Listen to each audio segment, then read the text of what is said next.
Hello and welcome to When Will It End, a podcast where we review a series of movies to see where they start, to see where they go. Each installment we ask, when will it end? Do we want it to end? Do we want more? We've been working our way through the Shrek movies and, well, at an alarming rate, I will note. Right. And again, we were talking about this. Don't say work. Exactly. Does it feel like work to you? I mean, again. Okay, let me rephrase that. I opened my heart up to the Shrek series, and it poured in Shrek just rapidly. Fucking ripped your chest open. I kind of wish we would see. I want like a Logan style Shrek movie where Shrek really lets loose. We see like old school ogre Shrek just like tearing people apart, I know, eating their livers or drinking their spleen fluid or whatever. Yeah, the spleen fluid. Yeah, we should start an energy drink company called Spleen Fluid. Yeah, I honestly, hey, in this economy. What does that mean? I think we'd be disrupting the energy drink economy with a Shrek-styled spleen-based organ juice slurping project.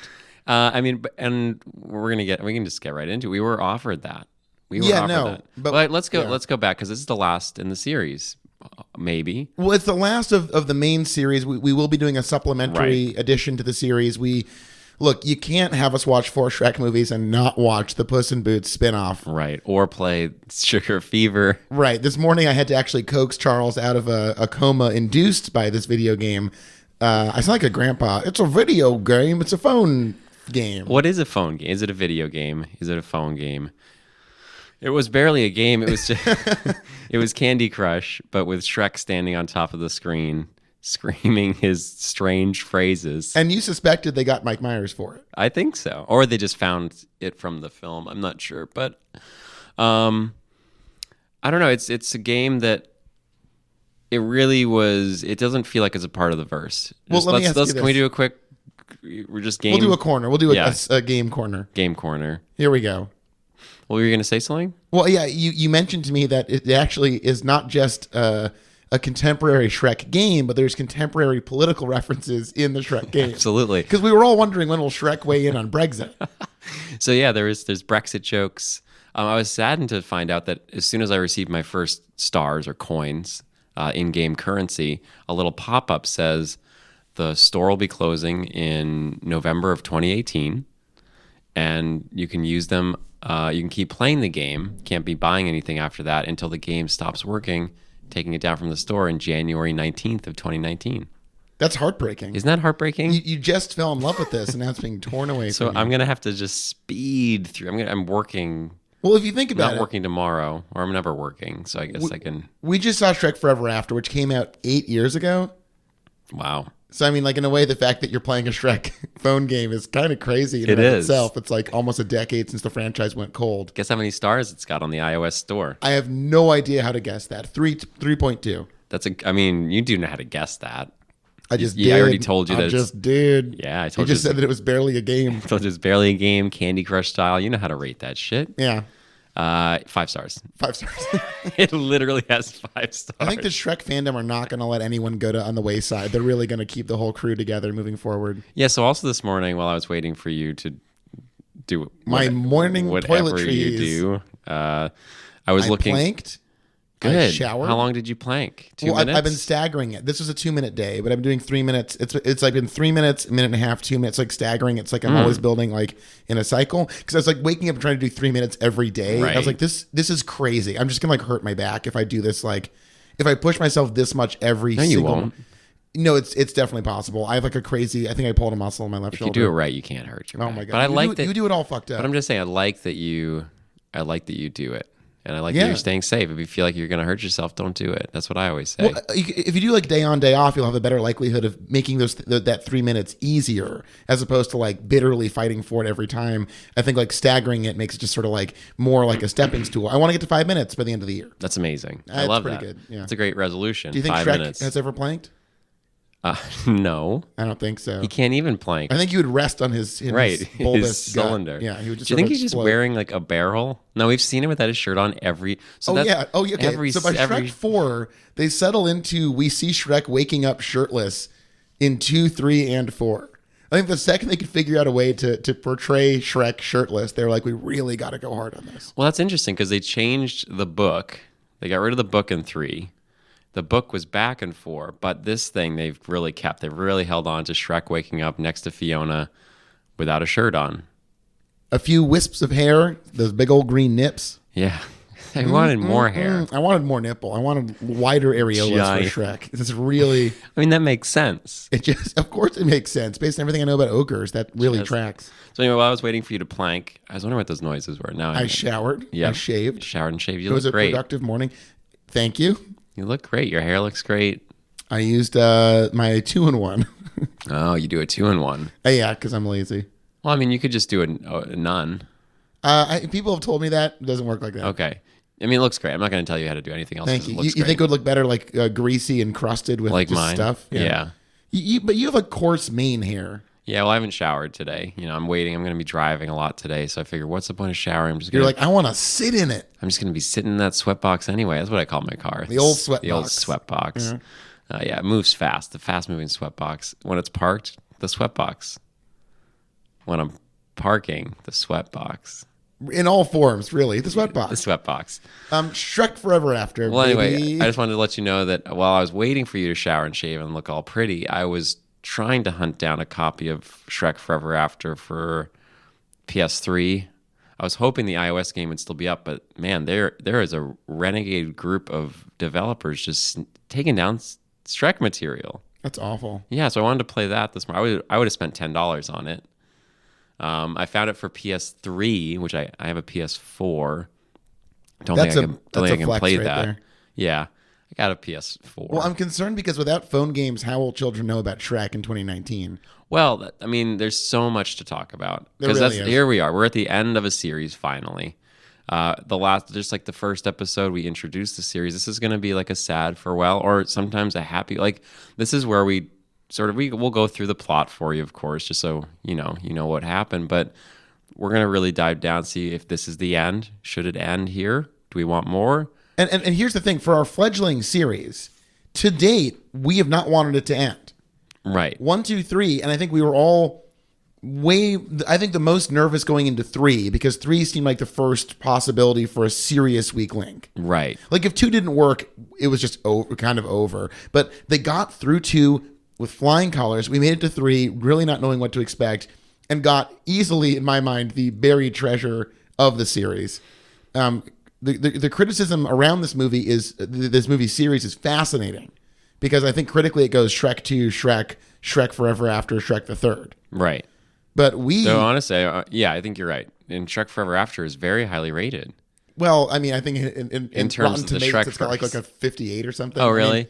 I mean, I think in terms of the Shrekiverse, it's like, yeah, everyone's like, oh, thank God we're back to this after 3, which is very strange. I think, especially if you look at the cast, maybe just in 2007, people were dumb. I Do mean, you think that could be the case? that's perennially. I always suspect that people are dumb. They just like didn't recognize what they had. And I wonder if we showed, like if someone did do Shrek 3, oh, fuck, you got me doing, fuck. I got you. Oh, you piece of shit. That's me. Sorry, Chris. So sorry, Chris. Rupert, God. Julie, I'm not going to. John. I don't think I should have really even Jennifer. apologized to Eddie or Mike. Yeah, no. As far as the critically speaking, 58 for Forever After, 41 for Shrek the Third, and Shrek the Third is a curveball.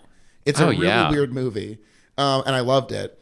And we get to Shrek Forever After, which attempts to do something big and exciting and interesting, but is just really hamstrung by a very lackluster script. Another antagonist who just doesn't really hold the movie up on his own. And it's interesting that people like this more because in a way it's like, it's very formulaic in some ways. Yeah, I think this is one of the interesting things that we've sort of stumbled upon with this podcast. I'm not going to toot our own horns, but this is a great podcast. It really is. Anyone who has not heard us break down the chronology of Shrek really is missing out on. Well, I think this is great because not only do we get to explore a series, but we get to explore a time period. We sure do. We're talking. We're looking back. We're looking back at 2001, 2004, 2007, 2010. This is the first Obama era Right. Shrek. Exactly. And, Why do people like this? I'm going to come out and say it. Milquetoast dud of a film. wow. Milquetoast Dud of a a film. That just came right out of my brain. It looked like you'd thought about it. I hadn't. Oh, it sounded great. I'm just a. This is the raw truth.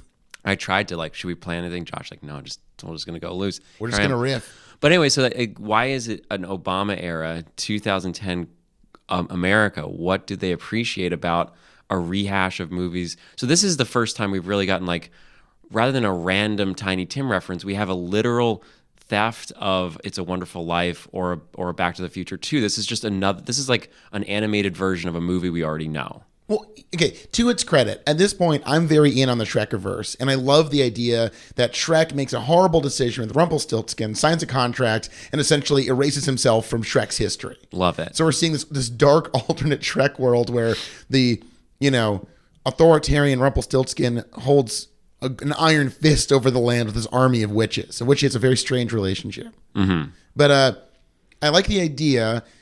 Rumpelstiltskin, it turns out the voice for Rumpelstiltskin, Walter Dorn or Walter Don, was like the script supervisor on the movie or something. And this is his first movie. Yeah. And he's not bad in it per se, but they put a lot of weight on Rumpelstiltskin, and it's just not a character that I think anyone feels that strongly about. I think, twisting the Prince Charming archetype, I get that. When Shrek 1, just the whole idea of what does it mean to have a fairy tale at all? Shrek 2, how do you fit into a society? I think the fairy godmother might ultimately be the best villain we get in the series. Yeah. Because Rumpelstiltskin is just kind of like another deranged madman like Prince Charming. But again, Prince Charming becomes like a murderous sociopath. He crumbles psychologically in Shrek The ending the Third. of the third is great, where he sets on a play and then he's like, I'm just going to murder Shrek to make it authentic. And he kills people in practice. He's just... The way his violence is very muted, but very real. Yeah, it's more like, Schindler's List, Ralph Fiennes era villain is. Sure. And then Rumpelstiltskin sort of he reminded me of Patton Oswalt in The Incredibles, that character. Yeah. Ego, Yeah. I want to say. No, I'm fucking it up. Whatever. The little furious nerd character. Yeah, exactly. And it's this is your big ending character is he just doesn't have enough to him. And it's just disappointing. Right. He was a bad villain, and he did carry the whole movie. I think he could have worked potentially, but I mean we hit on the mother lode of how to end this series in the last episode of this podcast. We get back the three. Right. That would have been better. Brilliant idea. Unite the three. But there's also so many villains. There was an idea. What was it? To unite the three. What three? I'm talking about Farquaad. Who? I'm talking about Fairy Godmother. What else I'm talking about my boy Prince Charming. Yeah. Unite the three. Da da. Da da. Oh shit, a baby villain? That'd be incredible. That would have been good. If Shrek's own children were ultimately villainous. But here's the thing, there's so many bad guys in the fairy tales. Why settle for a Rumpelstiltskin when you have so many characters to be pulling from in that universe? Well, it's kind of funny. I think about this era we live in now where there's too many high concept, independently made science fiction movies coming out on Netflix. We're how could you ever not want a Shrek movie where he signs a magic contract that rewrites history and creates an alternate world? And it's surprisingly, it seems complex on its surface. True. But they don't really, okay, so basically Shrek is now, he's had his kids. He's settled into this lifestyle. He can't sit in his shit bath anymore. He can't sip his eyeball martini without his idiot wife or his stupid kids or his shitty friends showing up to bother him. Or the tour bus. Or the tour bus who's look at this Shrek guy, and everyone's you're not an ogre anymore. You're not an ogre anymore. You're just some boring old dad man. Yeah. We don't respect you. I like when they do that montage of that was a good opening. I like that. The Groundhog's Day style. Yeah, and it was just repetition, and at the end, just the tour bus guy's literally screaming undies. Just that's it. And it's it was a really good encapsulation. We were hoping that he might just blow his head off. But I think we did get that sense of... It gets a very Raymond Carver vibe at a certain point where you're what's this guy going to do? Yeah, and you totally get why he feels this way. But I think one of the flaws of this movie is that it doesn't really explore that. It just tells him, the scene where he and his wife are having the fight. Okay, well, basically he has a meltdown. He's got the meltdown. At a birthday party, and he punches a cake. There's another wonderful Puss in Boots moment where he goes, I have found another cake. That was good. It's the weirdest Deus Ex Machina ever. He just has another cake. The exact same cake. It's hysterical. So that was good. And then they go out and fight. And I think it's too simple. I think what she just is saying, you're wrong, you're bad, you're not doing a good job, Well, okay, I'm going to go back inside, when really he is struggling. Well, no. What she says is like, Yeah. your life is perfect. You just don't realize it. Right. And what But he's is that saying true? is, I have actual needs that aren't being met about my identity. Right. And like, here's the thing. 4 movies in, I think looking back on the series, other than the ugly stepsisters and that entire community that has been done a grave misservice by the Shrek movies, They were still in the 4th one? it was astonishing. But they weren't a part of it, really. I think they're finally just sort of realizing that they need to keep them in. You know those Larry King and Regis Philbin? That's who Larry King was? Yep, that's who Regis Philbin was. Really bizarre. Wow. Anyways, no. Okay, so besides that community, Wow. I think it goes without saying, Cameron Diaz has done a grave misservice in this franchise. Fiona has done a grave misservice. I think in the first movie, she's pretty well written. I like Fiona. And then pretty much almost every movie after that, she becomes just sort of like this boring, moralistic sort of speech giver. And women are not just there to tell Shrek how to be a nicer Shrek. Like, and Fiona's not just shouldn't be a one-note character. I like in the first movie, she's like, you're not my Prince Charming. I have to come to terms with myself and this story that's unraveling in front of me. And then in almost every other movie, and especially this one. Yeah, she seems to be a badass in this one, but really at the heart of this movie, she's just like, again, there to have Shrek get some feelings. And he's like, the best thing about, that's all right. The best thing about waking up. Is Folgers in your cup? Exactly. Yeah. The best thing about this day, that's Irish. You're doing a terrible. The best thing about today was that I got to fall in love with you. All over again. Yeah. So like she's like this badass warrior queen, but she doesn't actually do very much, and she really is the whole time a stand-in for some idea, but also she just totally ignores her husband's cries for help. Like if my husband were punching cakes, maybe in that moment I'd be like, dude, fucking chill. That's how you and your husband would talk. We're gonna get through this Dude, day. Chill. But after this, we need to talk about what's going on. I don't want you to be like, you got perfect friends, you got perfect me, you got perfect kids. Obviously, there's something wrong. We need to figure out what's wrong. What we need to do is get Mark Duplass and Jay Duplass to rewrite Shrek Forever After into a togetherness style, like, adult drama. Right. Because that's what it was trying to do, but it ended up being super simple. It just simplified everything. It simplifies their relationship to such a degree that all of his endeavors in the alternate reality are like checking off her as like an item on his mission quest list, basically. And it's like, this is not a relationship. Yeah. This is literally an objective. It felt like a bad RPG. Right. Like, also, he's like relentlessly pursues this woman who in this other reality does not know him or does not want him. Right. And she just sort of like acquiesces to his charms, but it's like this like relentless stalky, like, you know, Urkel kind of like romancing thing where you're like, oh, this is like actually not romantic. He's just like constantly invading her space, constantly inserting himself in situations. It's weird. And again, it's not like Back to the Future where they're not going to be like, oh, I'm a time traveler. I fucked this up. You guys need to get together. It's, hey, you remember that guy that's running this country? He fucked up our life. And it's like she would totally understand if he just sat down and was like, I signed a contract with Rumples. We used to be married. We need to fall in love. We need to be loved again. And we need to be love again. We just need to be love again. Right. I think that's going to be Trump's 2020. We just need to be love again. Make America just be love again. We need to be love again. We need to be love again. Okay, just to recap briefly the plot here. Angry Shrek is frustrated with his life. Creepy Rumpelstiltskin. And they do really great camera work in that one scene where he's spying on them talking. Yes. They have him out of focus in the background. Yeah. Like stuff in animated movies that most people... I have never seen that in an animated movie, I think, quite that clever. The mise en scène is deliciously composed. I would say Shrek 2 is so lush and verdant compared to Shrek 1, which is like, again, looks crazy looking back over the course of this series.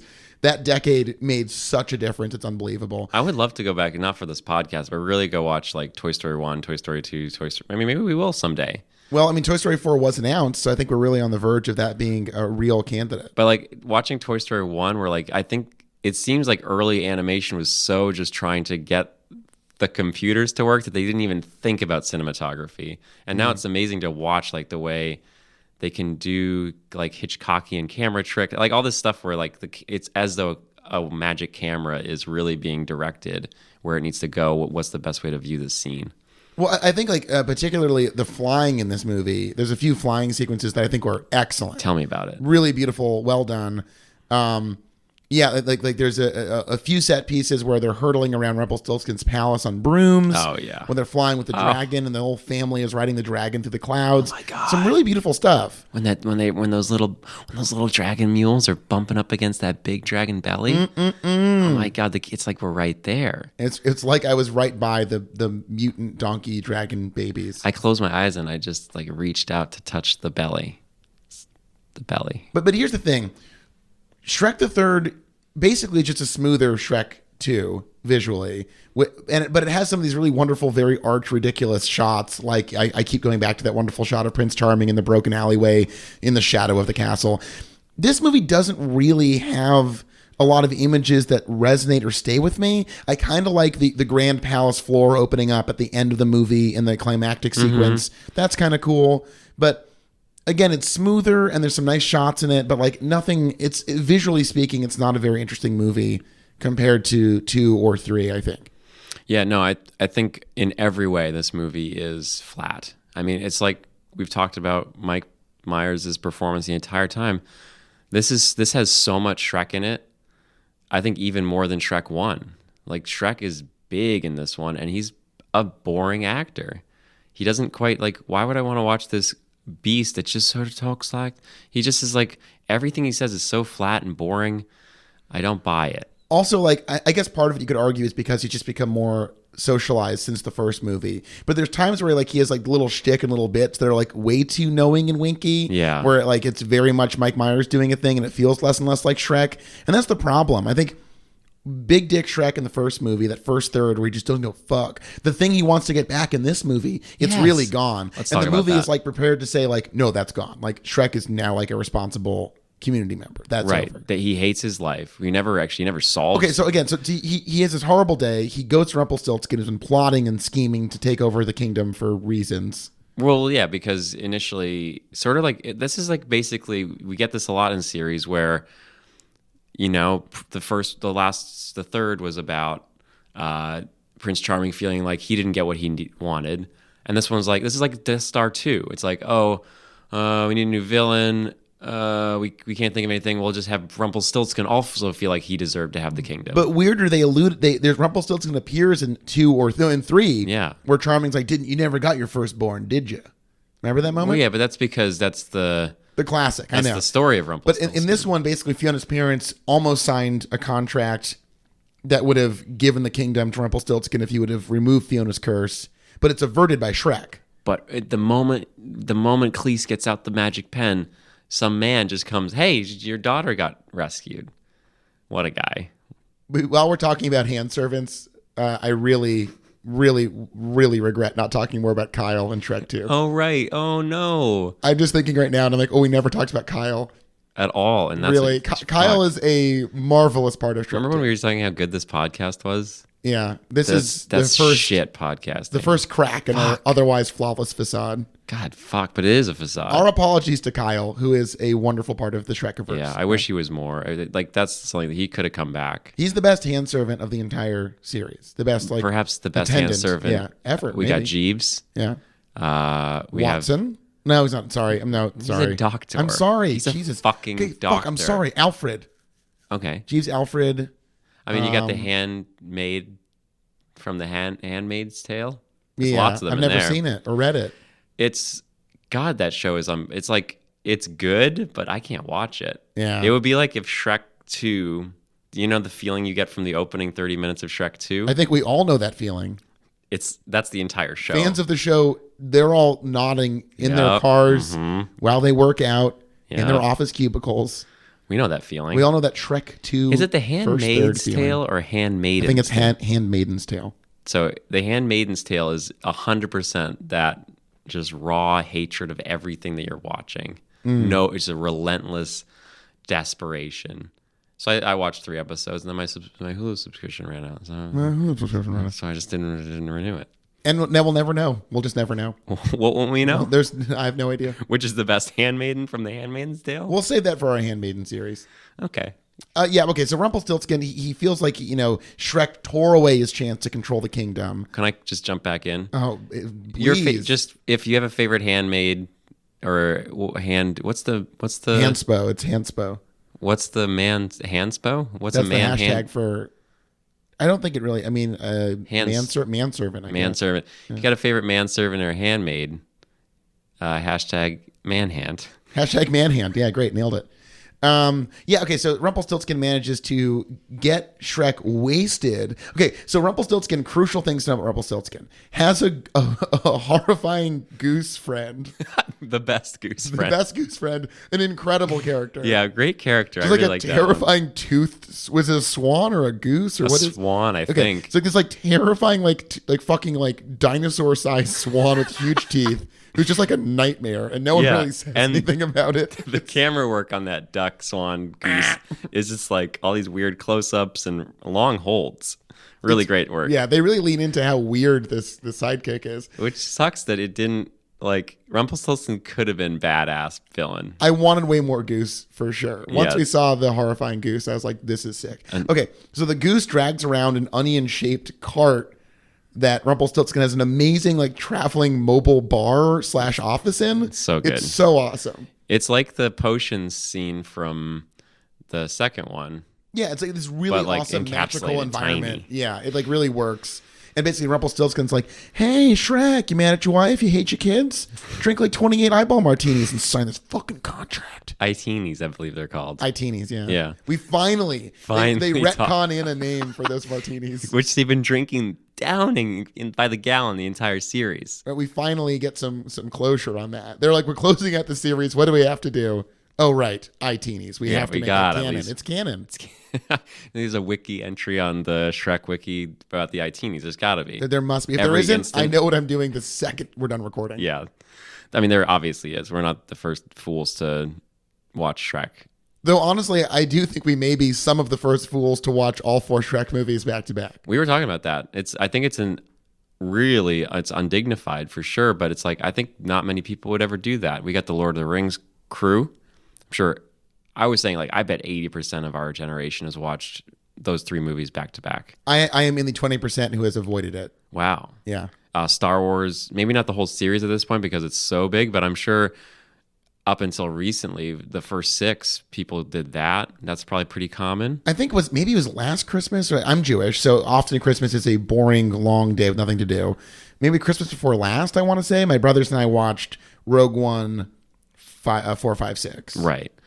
And that was a pleasure. I would do that again in a heartbeat. Yeah, there's all these series that get that, like The Matrix, maybe that's going down to 40% of our generation's done those 3 in a row. But I bet we're in a very small group that's decided to sit down and watch Shrek 1 through 4 in a 12-hour period of time. Well, we wanted to immerse ourselves in the Shrekiverse, and I think we really did that. We did. We lived in that world. We fucking sat in that shit bath. We fucking drank the Iteenies. We were singed by the mutant baby donkey dragons. And I think, honestly, that might have been a disservice to the podcast because I think we went a little too deep. It's possible. I think we were like, wow, this is our world now. Let's, rather than be like, why is this our world? We just fell right in. We embraced it. Yeah, I just started pissing on fires and eating bugs and farting. We did actually, in a very Shrek-like move, I think, rip down some Taco Bell before watching Shrek Forever After. And I think I was farting on a Shrek and Fiona level, like an ogre level farting game. Well, I mean, it is a life hack for a vegan, for a militant vegan like me. It's a hashtag life hack. Josh had a term for it. I don't use that term because it never comes out right. The fresco style. Fresco style at Taco Bell. Here's a hack upon the hack. Oh boy! If you're a vegan or you want to try it out because it's so good. If this is about the beans, it's about the beans. Jesus. Okay, so if you never ask for fresco style because half the people who work at Taco Bell don't understand that what you really want is subbing the beef for more beans. So you have to do is no beef, no dairy, extra beans. Don't even say fresco. That'll just confuse. They'll punch in fresco and then start thinking about their dick again. We have to get back to Shrek. I think this podcast is 95%. You think it's mostly for adherence to the Shrekiverse for this series, and then also a small set of vegans who need your advice on Taco Bell or ordering? people who are just looking into becoming vegan. I don't mind talking about it. I bet Shrek would get a Taco Bell product and squeeze it out of the tortilla and go. He'd probably dump the filling, shit in the taco, And then eat the fucking shit taco. Yeah. I'm Shrek. There were chimichangas in this one. Yeah. Well, no, what Shrek is signing away his life for is a return to that shit-eating lifestyle where he's like, I want a day where I'm a fucking ogre again. I want to be scary. Right. And I think that's also... He wants his mojo back. That's why the third was so good, is because we actually got some random violence out of Shrek, where he like literally set boats on fire, killed people by accident. Like, it wasn't planned, but his wanton violence was coming through. Here, Shrek has a magical fantasy land to do anything he wants. He can rip apart bodies. He can fuck corpses. He can shit in his mouth. He can do all these things and more, or just those things. Well, the dedicated can do all of those things in our reality too. Well, I'm just saying he doesn't feel like he's capable because he's got 3 kids. He's got a wife. So he signs this contract to become an ogre again. And what does he choose to do? Chooses to whisper "rar" in an old lady's ear trumpet. That's true. He chooses to pretend to be a watermelon. Or even better, a bride. Yeah, he just pretends to be a bride. He fakes being a bride at a wedding and then chases the wedding party away. So here's what we get. We do get. Yeah. This is the part where you run again. Right, which is a reference. So bookending the whole first series, and the fourth, yeah. Shrek is boring. Shrek is not an ogre. I don't think he ever really is a real ogre. He pretends to be to keep... The first one, it made sense. He doesn't want to be violent, but he really wants... He hates that people don't like him, so he wants to shut himself in. It's not that he wants to run around scaring people. It's just that's the way he deals with his life. That's his wall. That's his wall that he's building. Yeah. Here, like, I just wanted him to go back to the old days, back to his youth, when he's like actually ripping apart bodies, fucking corpses, drinking spleen juice, shitting in his taco mouth. Yeah. No, yeah. But all we get is some little hijinks running around town. It's very mild. It's very like silly. So that's what we're getting. 2010. Well, what happened that year that made everyone want to just like watch a boring, empty, lighthearted farce of a film that like could have been super dark? This could have been fucked up. This could have been violent. This could have been incredible, because this isn't appealing to kids anymore. No, it's for sure at this point for people who saw Shrek in 2001, which is not kids. No, I hear you. It's and for I all think, the boomer generation was watching see, Shrek. Like the ogre resistance, which is like an interesting idea, but it feels very hackneyed. And like, as a devout fan of Demolition Man, you know, you really have the ultimate resistance leader performance in Dennis Leary. Do you need more? I don't know. It's hard I'll to take improve. more, but I'll try. Well, they bring in John Hamm, one of my favorite actors, to play Brogan, who is like second in command. Yeah, and such a meaningless character with no articulation or definition at all. I don't know. We get more ogres. The only real standout is the chimichanga chef. Right. They throw in a bit about chimichangas that isn't funny per se, but it's sort of nice. Like, I liked the chef. He does launch them eventually. We do finally get closure on the chimichangas thing. Also, in the alternate universe too, we get a sort of a reboot of not just Shrek and Fiona, but Shrek has to reapproach Donkey, and we watch them like become friends again. I actually thought parts of that worked and were quite sweet. That's true. I did like that. That's like what we've sort of been hoping for. I've been hoping for the entire time since Shrek 1 was more of an exploration of their friendship. I think it was more of a rehash of 1 rather than doing anything new. That's this problem. This was like just sort of reminding us of, it was the ultimate nostalgia masturbation film where it's like, oh, look at all this shit that you watched when you were a kid. Here, we're going to just do it again. Yeah. It didn't really do much. I liked it mostly because Donkey just looked better this time. He looked like shit in Shrek 1. Like the hair. Ooh, remember the hair movement in this one is real enticing. Well, this movie felt like fan service, but the kind of like end of Harry Potter series fan service that sucks, where you're like, everyone gets their little thing, and it all confirms we knew the whole time that they're all in love and love each other, and it doesn't really interrogate any of that very deeply. No. Essentially, Shrek has to realize that he's being emotionally distant, which is like, okay, I get that, but it doesn't really go much farther than that. Because like, I don't know, being married, being a father, being like, you're both those things. Yep, I'm married and a father, and that's how it happens. No, I almost was in an alternate timeline where I did get married, but I went back in time and fixed it through a calamitous breakup. This movie swings big on its surface, and then but ultimately the real battle it's fighting is very small. Right, and it's another tight 90.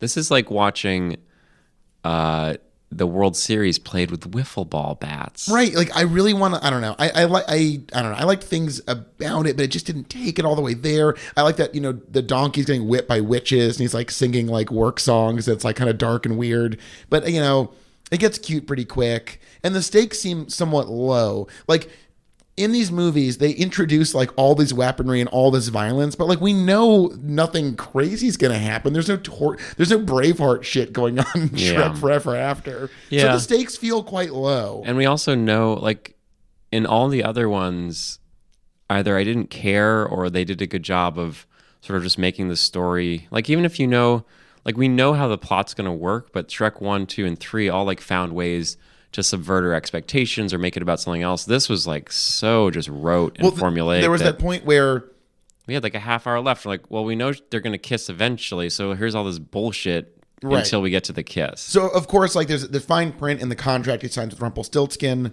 Okay, so the mechanism of the movie, which makes its chronology quite easy, is that Shrek gives up one day of his life for one day of Rumpelstiltskin's life or something. No, Rumpelstiltskin gives him a day of being an ogre in exchange for the very day he was born. Any day he wants. And drunken old bum of a ogre Shrek's like, yeah, you can have any day you want. So old Stiltsky is like, I'm taking your birthday. Suck my dick from them back. Yeah. And then all the other days after that are gone because his first one's gone. You can't have a 2 without a 1. Of course, Shrek must kiss his true love to escape before midnight or something, or 24 hours, because they seem to kiss in the morning. Right. So here's what was weird was the timeline didn't work out. That's why you said it's easy, but it actually isn't. So technically, I mean, so it's 24 hours. They claim it's one full day, but it gets confusing. He signed the thing in the middle of the night. Yes. And then suddenly they have until dawn, even though they mentioned midnight. So no, it was, they really fucked up. Like Shrek 1, so fucking easy. We got to keep track of every fucking day. I love that. Also, if you think about it, Shrek went back to the birthday party when it was done, not Stiltskin's house when he initially signed it. There are some questions about the chronology of Shrek Forever After. We clearly need at least a week or two to sit down and jot out exactly. But it's lazy. It's not that we need anything, Josh. They fucked up. Like they needed the story to go back to right before he punched the cake, because that's where he lost it. Actually, he lost it when he screamed at that weird kid that talked like a smoking old lady. I love you, Daddy. Don't do that. I hated it. Do the rock. Do the rock. Do the rock. Do the rock. I love you, Daddy. I love you, Daddy. So fucked up. That was like the most fucked up part of the movie, I think. But anyway, like they needed to go back to that scene. They needed the day breaks to show that Fiona wasn't going to turn back into a person. You know what would have been cool? What? Is having Fiona be a person amongst her ogre friends. Like that would have been an interesting dynamic. And have the reverse acceptance to show that both cultures can learn a thing or two about acceptance. There's so much that was missing from this movie. There's so much that it didn't actually touch on.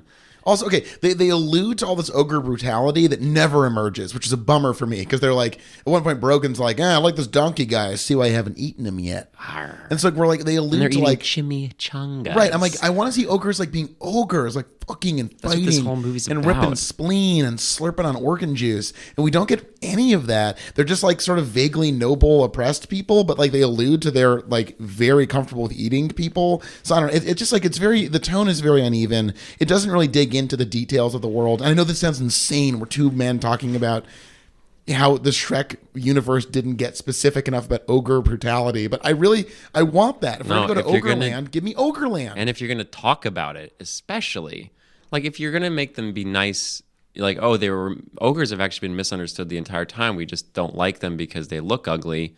Don't have them talking about eating shit that most people don't like. Just get rid of it or embrace it. You can't walk this dumb, fat tightrope of bullshit. Right, like don't do that to me. If ogre culture is to be believed at face value, it is in fact a terrifying, violent culture of depravity and just unbelievable brutality, mayhem. We get none of it. They're just sort of like nice people who want to eat chimichangas. It's weird and unrewarding. Yeah, it's. I think in terms of a series talk, it's like this is where. I don't know if it's money or culture or something, but something diverted Shrek. The Shrekiverse, much in the same way that I feel like Shrek signs a contract to get another day and then ends up in an alternate reality that isn't his anymore. I feel like that's what happened to the series. Well, they tried to go big with this, and it just ends up feeling hollow. And in 3, they're like, we're just going to try some shit out and string it together loosely, and it completely works, despite that sounding so bad.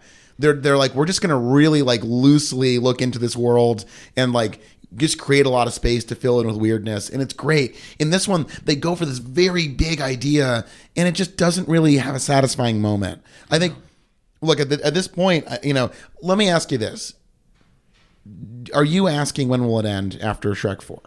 Sort of. Not really. I'm asking, where did the end go? I'm on the same page with you. Yeah. We're like, I don't really want it to end because, look, they made it 1, 2, I would say 3 out of these 4 movies are either interesting or good movies. They're Shrek. Right. I would go, at the end of the day, should we save our rankings or no? Yeah, let's save our rankings. Well, no. Okay, let's just do it. Yeah, we can. We're going to have to, every time, I mean, that's the first time, so we're going to walk you listeners through it. But like when we get to the end of a series, we got to rank them. We got to rank them. At the end of the day, for me, it goes 3, 2, 1, 4. At the end of the day, for me, it goes 3, 2, 1, 4. Right. I think 3 is like legitimately full of delightful moments that we went back to rewatch. There was ecstasy. Right, like I think 3 has transcendent moments where they dig into the world in the way that 4 never does. The gingerbread man flashback, the baby dream, Merlin, like so many things. So good. It felt like that was the first time I really felt like we were living in their world, where we just got not random bits of pop culture, but random bits of Shrek culture, where it's like, wow, that was totally unnecessary, but fun and awesome, and I feel like this is a part of the world. Many of the people I've told that we watched all 4 Shrek movies in one 12-hour period were like, oh, I'm so sorry. 3 made this entire experience worth it, where I think I never would have watched Shrek the Third without this. Yeah. And Shrek the Third fucks. It's a good movie. It has great stuff in it. Like, okay, so again, that's the best one for me. It like you just said, it feels the most like we made it. We made it to this plateau of just pure Shrek. The series. This is what the series is for. The series is about creating a space where other directors, other actors, other writers can get involved, and it doesn't matter because the universe is strong enough that we can have fun in this place with a new set of people. Yeah. And then Shrek 4 comes along, and it's just like, what a waste of a decade. It's not fun. It's not quirky. We don't learn anything really because it's an alternate reality. So like none of it really sticks. There's 1 second of this film that totally encapsulates what's wrong with it. We get Shrek changing diapers. POV shot from baby. Yeah. A stream of yellow liquid, unending liquid is pouring out of the POV cam. Some gets into Shrek's freaking mouth. Right in the mouth. This is like Pornhub shit. This is like recommended channel. Right. What Charles POV looks for is water POV sports. baby water sport daddy diaper. Yeah, and it's like bonus green. This is so good. This is finally like we've had such little shit and piss and vom, very little in this movie, and I was like, finally some piss.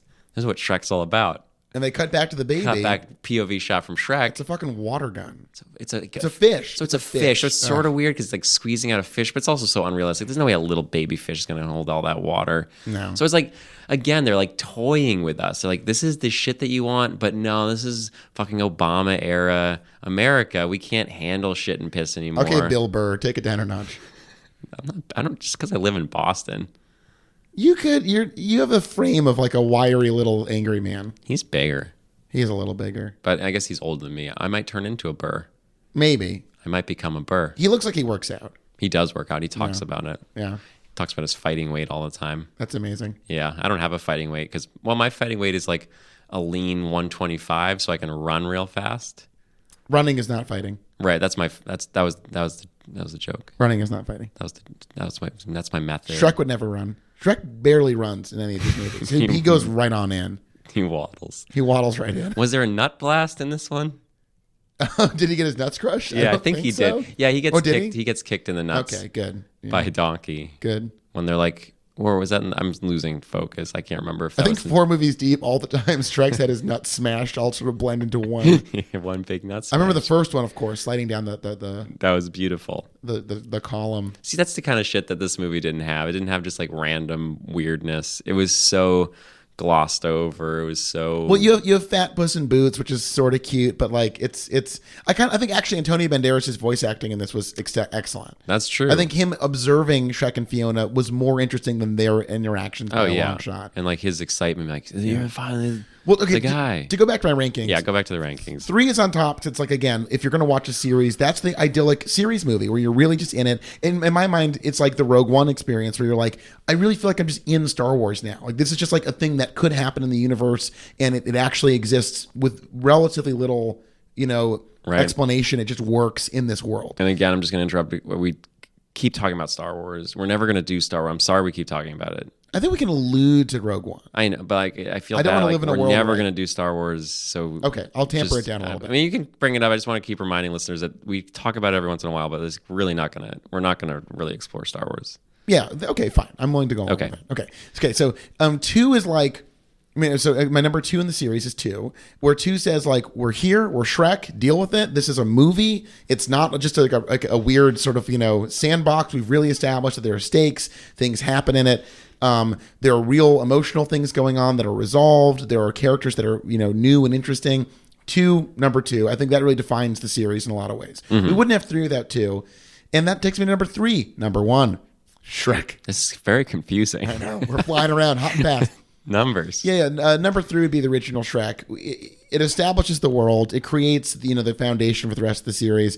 Again, barely a movie. Given how much shit happens in 2, 3, and 4, 1 is like one cut scene, basically. Yeah. I'm amazed 1 is 90 minutes. I want to almost go back and watch and be like, how is that 90 minutes? There's so much shit happens in the other ones, and in 1, very little happens. I think I'm so sorry to talk about Star Wars. I really am, but like that's the same feeling when you watch A New Hope. It's like we did just. I'm talk sorry. about this. I'm Charles, sorry. you just reprimanded me for talking. I didn't reprimand you. I was just sort of reminding listeners that we're really not going to talk about. I'm so sorry. I didn't mean it to be a reprimand. I'm sorry. I'm going to sign a contract to take me 1 hour ago in the past. Wow, what's going to happen? I can live a life before you reprimanded me. That's cool. That's pretty cool. I love that. I've got to kiss my true love by noon. We can kiss by noon. I was just saying, like, when you watch A New Hope, like, how is that 90 minutes? You watch, like, Thumb Wars, which is a spoof of Star Wars. You watch all these spoofs. They somehow do the whole plot. You watch, like, the Star Wars porn parody. It's like all these get the same shit done with a lot of fucking in less than 90 minutes. Oh, sure. So, like, yeah, exactly. Why is this movie is padded? But I think why Shrek is 90 minutes, because it allows for Eddie Murphy, Mike Myers, Cameron Diaz, and maybe a little Lithgow to like really interact as character actors, or not character, but like strong actors doing their thing. And it really succeeds. Like you got the Onion, you got what else you got in that movie? There's like a lot of bits that everyone knows, and they last because they're actually good. Like the Onion thing, I was like, well, let's see how this holds up after 20 years. Right. And then in 2 and 3, even as those main characters or performances get less interesting, they're putting in the right kind of variables. The Eric Idles, the John Cleeses, the Jennifer Saunders, the Rupert Everett. Like they're putting in other actors who can actually hold the weight. The excellent supporting cast of Gingerbread Man, the 3 Little Pigs. Pinocchio. So that's, yeah, exactly. But you get to 4 and it just feels vacuous, and the supporting characters are not like bearing the load. We get precious little from our beloveds. The Gingerbread Man as the like battle crazed, like that was great. That was amazing. But he's in 2 scenes. Gladiator Gingerbread Man was phenomenal. Yeah, and he says nothing. He has 2 scenes. Pinocchio keeps like trying to become a boy again. Here's a thought I had watching this, and I'm like, we lost so many of our fun references in Shrek Forever After. They really kind of like sideline a lot of those references. It's a little bit less quippy, I guess. What if, I know it's like a decade after the fact, if Gingerbread Man had looked up and Shrek and gone, "Are you not entertained?" I would have loved that. You have Gingerbread Man as a gladiator. Give him some gladiator shit to do. Yeah. I would have loved a Gingerbread Man. Are you not entertained? That would have been really great. Yeah. So I think also we're losing pop culture references. This is at least what I predicted. I don't remember what you said, but I was predicting by the 4th one, the music, the pop culture, it's all going to be sort of, everything is so much smaller in this movie. It's so like trying to be a story. It's trying to lose everything that Shrek was. We're like, we very quickly derailed into what America wants, not what Shrek wants. Yeah, I mean, I'm not entirely capturing the connection you're making here culturally. I just think they They had this big idea and realized that, again, it seems like just movies aren't about just goofing around anymore. There's plenty of goofing around movies. Not in the same way that Shrek 1, Shrek 2 goofed I suppose around. that's right. Well, let me say this. This is a whole new crew, right? I think the writers and directors of Shrek Forever After, this is maybe the worst iteration of the creative team we've seen. Again, visually, it's a pleasure to look at. But unlike the other movies, I was kind of looking at the clock, which I think is really the first time in the series. So to get back to our core question I asked you, I'm actually not ready for the Shrek universe to end. I really think to make it 3 movies in that are 3 very solid movies, this is a misstep. It's not terrible, but like it hasn't killed my appetite for the Shrekiverse. I really could go if Shrek 5 ever makes it out of production, which seems unlikely at this point. I was reading Wikipedia today. In November of 2018, somebody came through and saying, "Yeah, we're gonna reboot Puss in Boots. We're gonna reboot Shrek." Wow! So it could happen. And I invite that. Here's my take on it. Okay. I'm the kind of guy, everyone's talking about Fast and the Furious. Everyone's loving Fast and Furious, like as though 5 was like this good thing. I like them okay. I don't think they're great. I don't think they're not quite as ecstatically violent or the action sequence. I don't know. It's fine. Fast 5 is an American masterpiece. I think I'm a 7 guy, but that's just because 7's good. 7's amazing, but that's just because Paul Walker, the whole Paul Walker thing brings it to a whole new level for me. But anyway, my point is, for me, the 90s, early 2000s, all the Vin Diesel, Paul Walker shit, they slowly are realizing that it's more becoming a Statham rock joint. And I think that's what Shrek needs to figure out, is that even though he's the title character, Mike Myers, especially, how fucking old is Mike Myers? Like, does he really want to be this Scottish ogre anymore? Well, also, famously, I don't know how much you know about his relationship with Dana Carvey, but he's not an easy man to work with. This is a guy who wanted to write Garth out of Wayne's World 2. Yeah, wow. I mean, there are times in his life where he was like really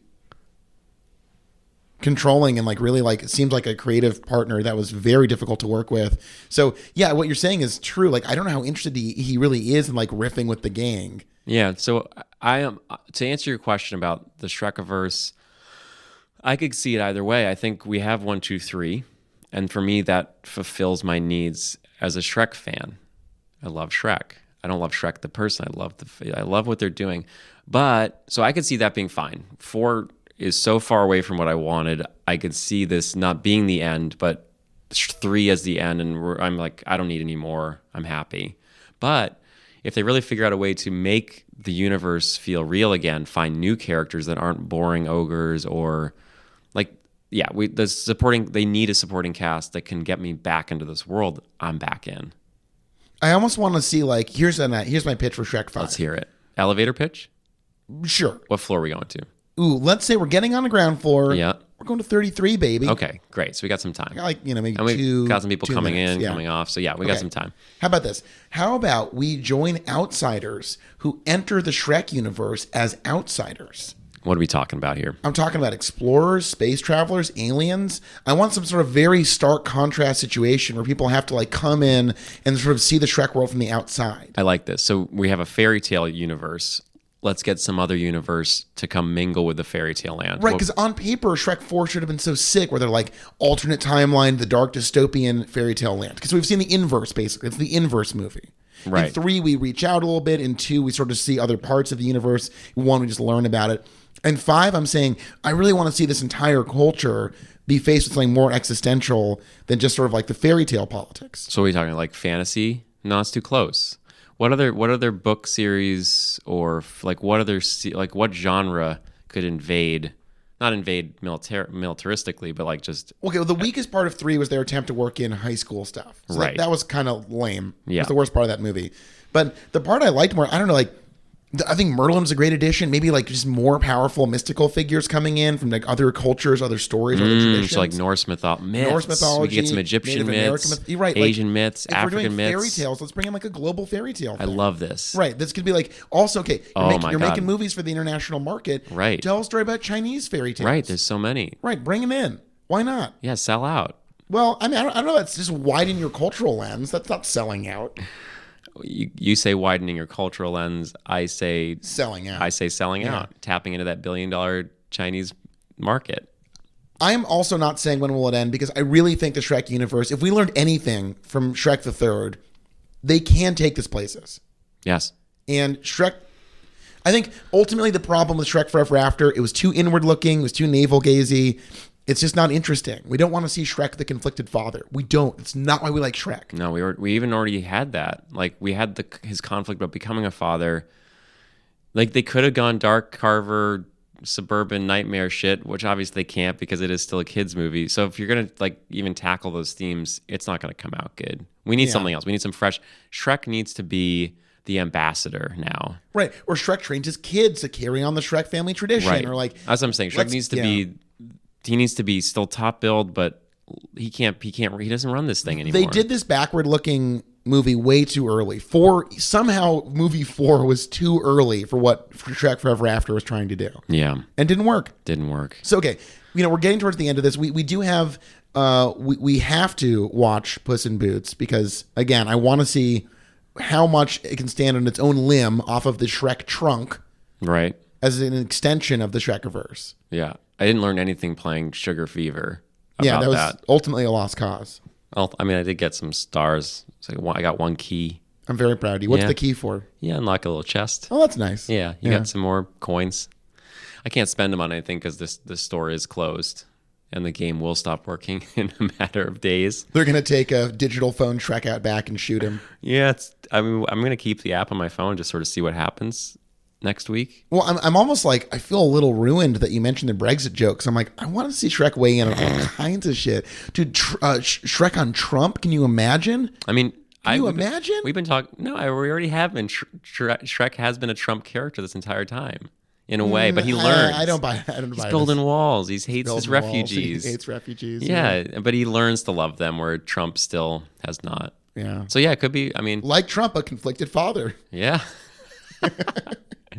So I think if 5 ever does come in, I'll take it. I don't think this is over, but my promise to When Will It End listeners is that we will be in theaters the millisecond that movie comes out. We will be at Shrek 5. That was a whip sound for me being as fast as one. Okay, there you go. That's actually pretty good. Yeah. Do you work on that? No, that's my whip noise. I got a whistle and I got a whip. Fantastic. If you one for the whistle and one for the whip. That's when you whistle, when you whip real fast, you also get that whistling sound through the air. Yeah. Yeah, it works better separate. Yeah, but I admire that you dreamed big. But like Shrek Forever After, it fell flat and no one liked it.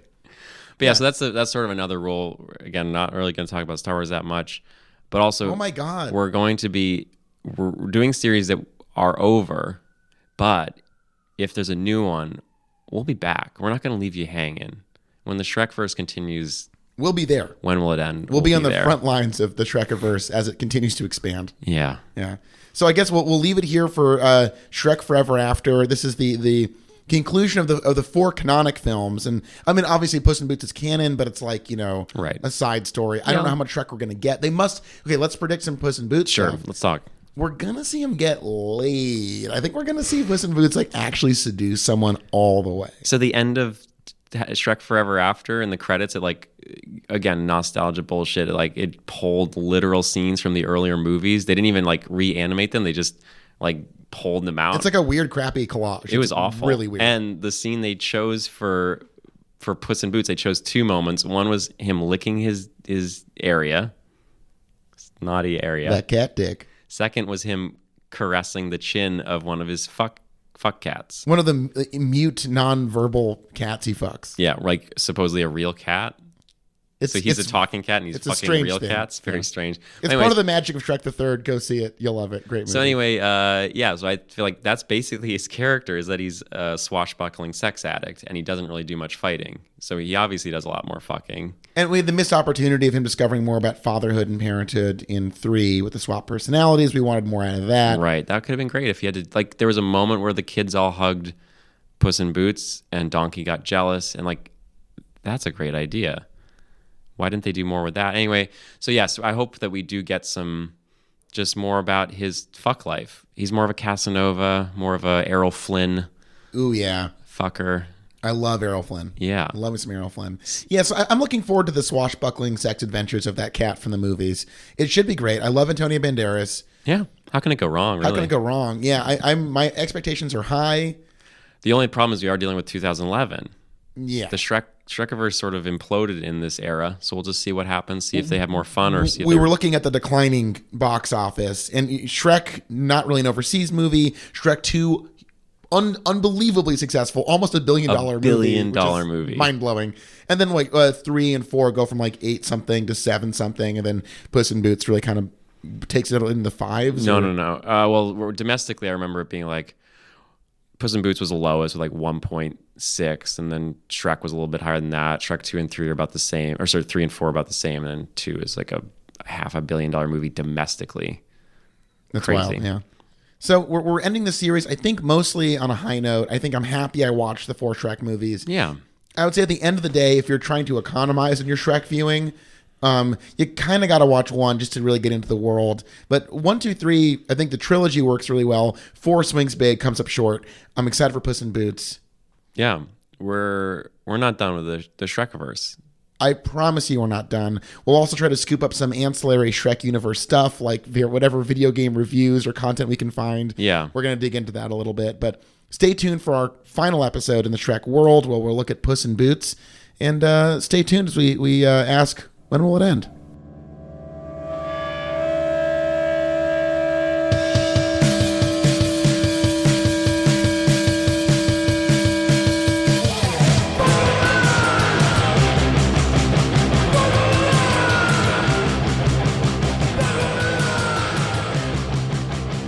Only Josh and Charles can make episodes for shows by Josh and Charles Productions, which this show has been produced by.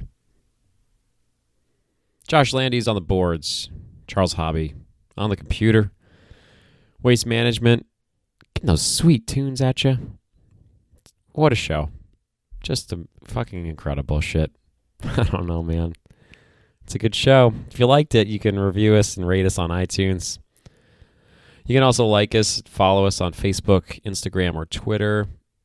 Or, what the fuck did I say or? And go for all 3. Don't just do 1.